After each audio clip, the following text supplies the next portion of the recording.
kind of known for that as well. They really like kind of like a cross. If you're familiar with these things, or not familiar with Zulu, and you kind of want to get an idea for it, they were like kind of like Spartans and Vikings mixed together, kind of, and definitely like Native Americans. Like if you just put all those three tactics and weaponry together, that's who the Zulu were, and they were fucking deadly. But yeah, crazy. What do you think? What do you think was more dangerous, moving into Zulu territory or moving into Native American territory?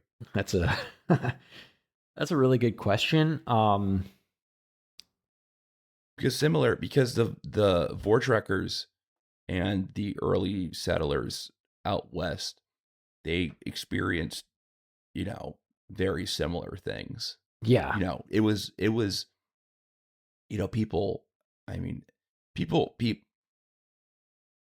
the Manifest Destiny and like the expansion out west is so politicized that whenever you hear someone talking about it, it either comes from like a super kind of left wing angle or a super like right wing angle justifying everything, like like a left wing angle, like oh, it's settler colonialism. America was built on just conquering indigenous tribes, or like which the right wing perspective, where it's like objectively, the right wing perspective that it's like, well, we brought civilization and we were there.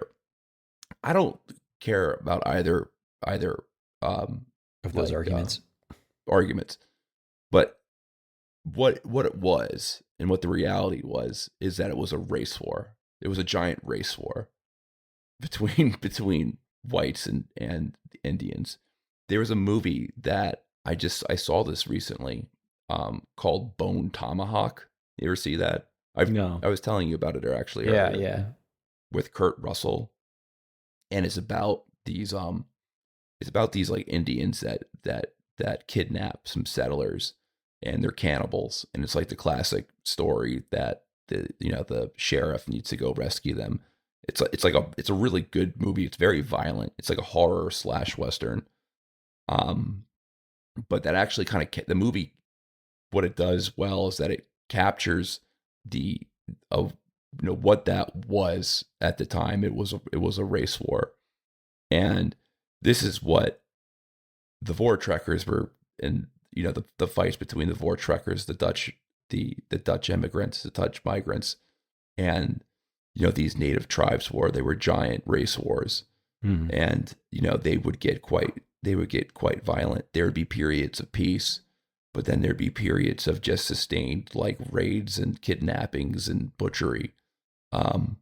So yeah, let's talk about that. Yeah, I mean, I can try and answer your question. I think I'll probably have.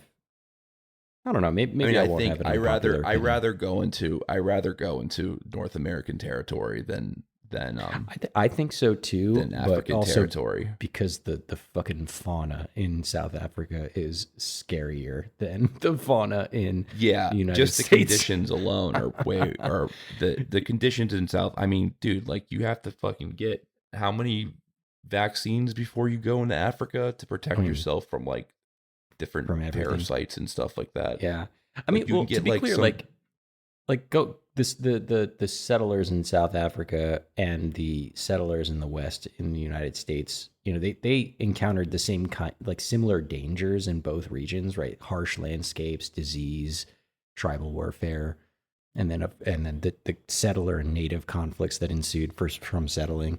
But I think the nature of that resistance was different. So in the Native American territories, like these European settlers in North America, they obviously encountered numerous different tribal confederations, some of which, like the Comanche and the Apache, were, obviously fierce warriors, right? But many tribes were also displaced or weakened by earlier epidemics. Like one of the, I guess if you're going to put it on, the tier list, I mean, a lot of them just straight up died by being in contact with Europeans.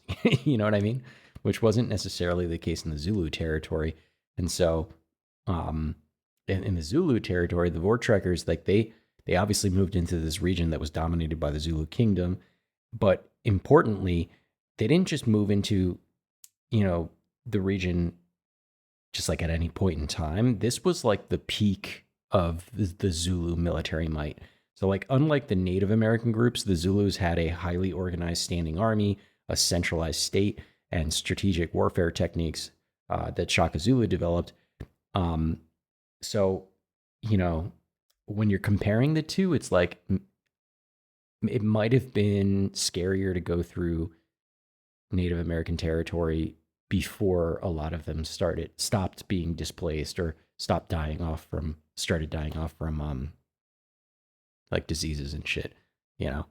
So it's kind of like I just think it's the Zulu. Zulu would be more difficult. And then of course there's fucking lions, you know, so like I don't know. I'm just not trying to mess around with that. I think in short, both regions were, you know, immensely dangerous to go into, but I think the Zulu resistance was more cohesive, more militarized, and the Native American resistance was a bit more fragmented, especially due to like external pressures. But that's my take. What do you think? Well, you know, take in mind, like a lot of the big wars that took place between the American settlers and the tribes like the Lakota, they happened like after the Civil War.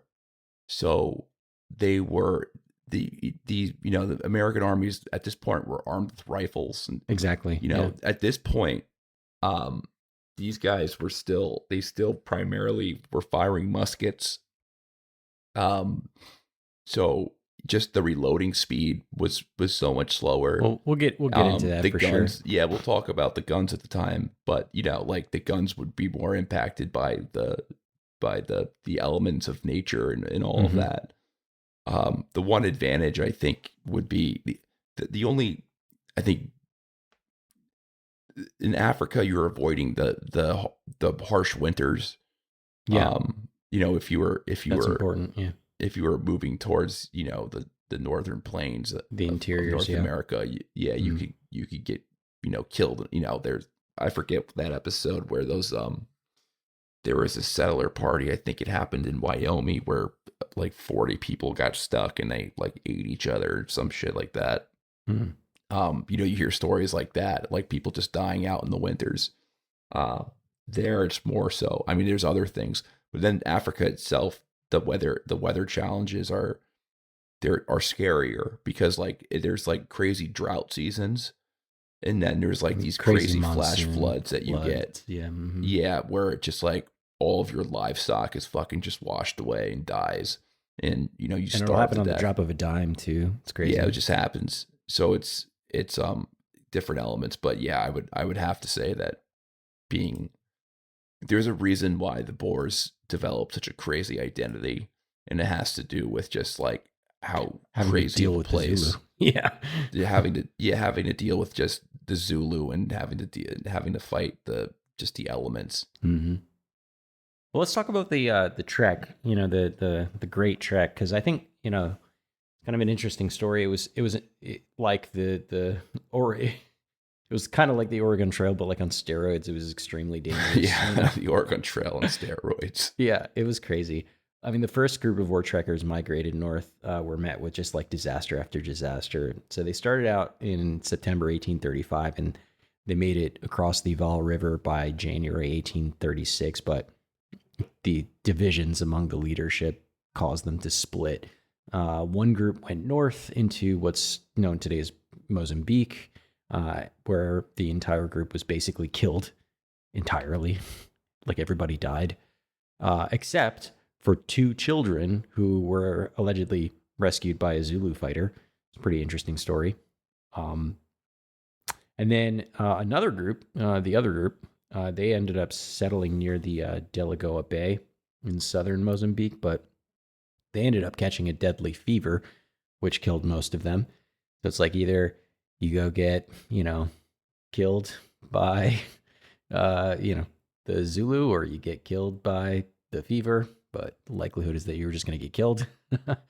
And these treks were super high stake missions, you know, very similar to the early expeditions in the American West, of course, but, you know, just lots of people died. And one of the most famous was the Donors Party, where they resorted to cannibalism for survival. So a lot like that Wyoming story that you talked about, you know? Yeah, that's what I was talking about.